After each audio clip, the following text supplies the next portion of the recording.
I'm Bill from Iron Will, and I want to talk to you about broadheads for bear hunting. We've taken 4 trips now to Saskatchewan to hunt big bears with our friends at Eastern Sky Guiding. The first 2 years we used our standard heads, while the last 2 years we used our wide series. Additionally, we've talked to the outfitter about his experience with other broadheads, including mechanicals that he has seen up there. With bears, it can be difficult to get a good blood trail because of the long hair they have and all the fat that can plug up holes. So they're a great test to see how well your broadhead will do in giving you a good blood trail.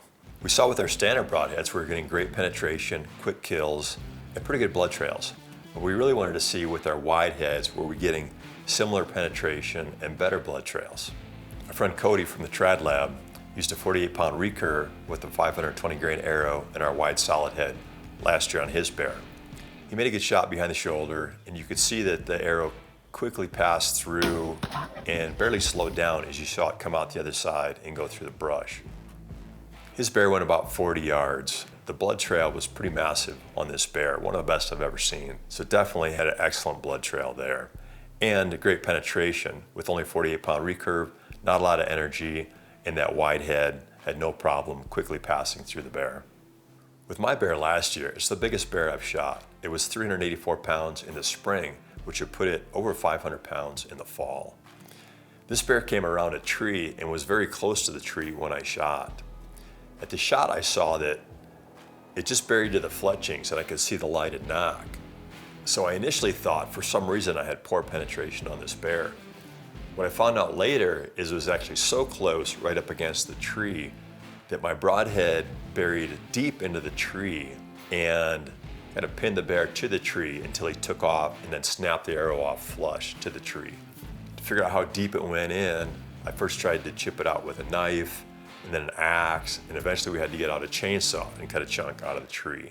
But I had over 3 inches of penetration into hardwood after passing completely through a very big bear. That was with our wide vented 125 head.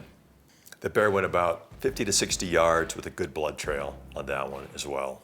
One other bear I wanted to mention was my bear from the previous trip. This bear, although I thought he was broadside, he turned his head to look away. And what's unique about bears is how much they can wrap around when they look right or left. You don't normally see this with a deer or an elk. I shot far forward. I was used to trying to hit in that vital V for a deer or an elk, and that's the shot placement I took on this bear. As he turned his head around to look away, his body rotated enough so it actually went in the shoulder on the near side, but it went up through, cut the jugular, and actually cut the jawbone as it exited.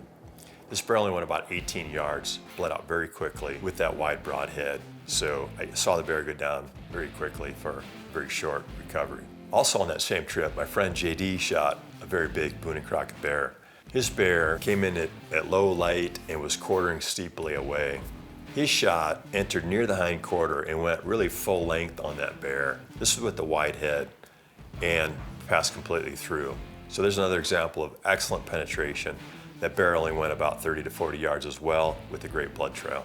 Also talking to the outfitter, he's had many people shoot mechanicals, and what they're looking for there was a big wide hole to try and get more blood. But what he saw is he was actually getting much better blood trails with Iron Will broadheads, and in particular our wide heads, and that's what he recommends now going forward. And what might be surprising is that a lot of the blood trails were very poor with mechanicals. High entrance holes and no exit holes meant the blood coming out of the entrance hole would hang up in the hair and not make it to the ground. Without that low exit hole putting blood right on the ground, you can have a very poor blood trail. Those bears were recovered, but it was by searching with no real blood trail to follow.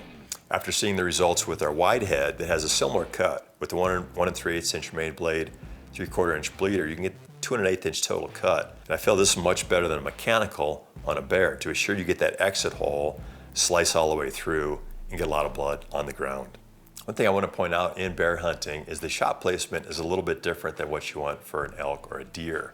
I like to shoot for that vital V area on an elk or a deer for the quickest kill. On a bear, the vitals are back a little bit from this, and you can actually end up shooting in front of the heart and lungs if you're shooting too tight to that leg or shoulder bone. A lot of outfitters will say shoot for that middle of middle, meaning between the front and rear legs, right in the middle, front to back, and right in the middle, up to down. I personally like to just go a little bit towards the shoulder from there, but not all the way to the crease like you might in a deer or elk. I think that gives you your best chance of going through both lungs and getting a quick kill on the bear. And as far as the up or down, a bear can have a lot of hair, so trying to shoot low for the heart, you might end up shooting too low on the bear. That's why splitting them vertically up and down gives you a good chance of hitting both lungs, making it below the spine, above the sternum, and getting through both lungs. In summary, our standard heads work well on bears. From our experience, check out our wide series broadheads.